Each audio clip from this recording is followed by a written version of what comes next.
See, this protests, I'm not even understanding it anymore. A lot of things have been happening, and I just thought to make a video about it. So, a protest has been in view for quite a while now. The youths, people of Nigeria generally, they are planning to protest starting from August 1st, and then they made it known publicly so that people will be aware. But there has been lots of back and forth about these protests. Now, I'm just going to, aside being a blogger, I'm just going to hear my own point of view about this protest. And there are two sides to the coin when it comes to the issue of this protest. First, the government, and then secondly, the citizens. Those are the people, we the people, and the people that wants to like organize and go all out for this protest. Firstly, I'll start from the government, because those guys are the bone of contention for us. Things are hard in the country. Everywhere is hard. Before, the dream of any man was probably to build houses, to buy cars, probably travel abroad, send your children to private universities and stuff like that. And then this current administration, they've reduced that dream to just waking up and thinking about, how am I going to feed today? How am I going to feed my children today? How are we not going to end up dying of hunger? That's how serious the economy is. And if you don't feel it, or if somehow God has blessed you and blessed the works of your hand and you're not feeling it, it doesn't mean that other people are not feeling it. Well, the actual truth is that there is actually nobody that is not feeling this thing. Even Dangote, as big as he is feeling it. There's actually nobody that is not feeling this thing. The fact that you have not really felt it too deep to make you all emotional about it, or to bring into the reality of it, does not mean that it's not happening. Do you get? So now the government are trying to like if you watch American movies very well, you will know that beyond things that happen on social media, there are lots of politicking going under. What the government has done in these past few days is just to water down what that protest would have achieved, what that protest would have done. Firstly, they started by indicting people into thinking that the protest is going to be a violent one. That was the way they started, bit by bit. One person will come to social media, start giving opinion that the protest is going to be violent, it's going to be this, it's going to be that, there will be loss of life, damages and stuff like that. Good people of Delta State, we are not joining any protest. That protest not get ahead. I'm not against protest, but this particular protest will not get ahead and direction. Yes, we, the women of indigenous people of FCT, we say no to any protest that they want to do. Protest. Ṣé ìwọ ní producer ni kò gba mic kí wọn náà kò kọrin protest kò lọ bá wọn protest? Ẹ jọ̀ọ́, I need money and dey hustle. Ṣó ń gbọ́? Tí iṣẹ́ ẹ bá ká ẹ lára, ṣó gbọ́? Information is not found in our children being killed on the street while protesting. It's not found in our raising placard. It's found in supporting the policies of government and understanding that these policies need time.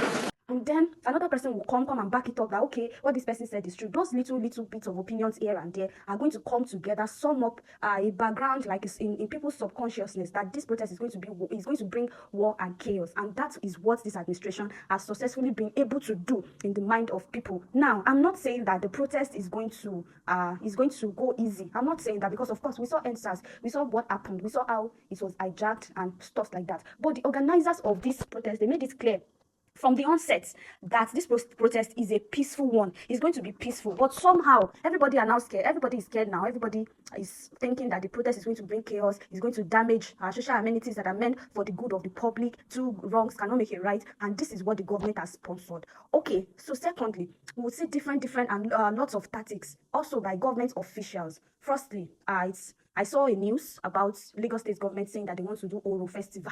They want to do Oro, so the protest should not hold because they want to do Oro. Please, who does that? I could not actually get the news from their official platform, but Lagospedia actually posted that thing. They posted it, but the official page of the Lagos State government did not post it. So I was trying to check the credibility of that news, and I'm not sure if it's true. Because if that thing was true, people were disappointed because they felt like the tradition of the cultural tradition of our land is being used as a weapon by politicians to override the masses' rights. Secondly, we saw again, Wike was saying it also, that he wants to use August 1st to recognize, I think he was saying it, the traditional leaders or something, to recognize their impacts. So they are going to use Eagle Square to maybe like, I don't even know, he was saying all sorts of things that anybody should not come and spoil that day for them. So they've actually put a lot of things in place to frustrate the efforts of the organizers. And then DSS to came out to say, okay, they have located the people plotting and planning. Guys, they are treating this protest as if it's a coup, as if somebody is trying to overthrow the government. In the same country, Citizens must be allowed to protest. It's even in our Nigerian constitution that it is your right as a citizen to have a peaceful protest as long as violence is not involved. In fact, the police, the law enforcement agencies, they are supposed to back up citizens who are planning to protest at any given time. But now the DSS are threatening people. They are writing on their official pages that anybody caught protesting, they are trying to get the organizers of the protest and stuff like that. Well, that's the government. I don't know. I've never seen a government being afraid of citizens expressing their rights. We are in the democracy era, for God's sake. Even this, our current president, he also came out to say it that he joined in protesting against Jonathan. Imagine, and he said it was a peaceful protest. So I don't know where these guys are seeing the opinion. They are seeing the what's it called? I don't know where they saw that narrative that people were coming out to do a violent protest. Nobody ever said the protest was going to be violent. It was this government-sponsored people that came out to be saying it. In fact, there are lots and lots of videos as to people coming out, youth so coming out to say no, we're not going to join this protest. We're not going to join it because the protest is not well organized. It's not so. Everybody now, they've watered down what that protest would have achieved. So, on the part of the citizens too, the people who are trying to organize this protest, the people who are trying to like pull up this protest, I feel like this should allow them or should wake them up to like be more proactive and get things right and get things done. This protest should be very, very strategic because it's not about making noise. In fact, as a matter of fact, people were saying it, and I agree with them, that a protest that would really make a change, most of the protests in history that has really made changes, nobody sat down to organize it, nobody planned it. It was just from the edge of, we cannot take this thing any longer, and people rose up like spontaneously. People just rose up from every nook and cranny and took out and took power and took charge of situation of things. But now that you're organizing things, it's very good, it's very fun that we're having an organized protest. But the issue I'm going to have is if the proper things are not done to like make sure that this protest is organized. In fact, I feel like the organizers should go to their drawing board and check very well where can we hit this government. When I say it now, I'm not talking about physical violence, I'm talking about strategic violence. Where can we hit this government that is going to make it more effective, that is going to make it more effective on their part, that is going to pain them?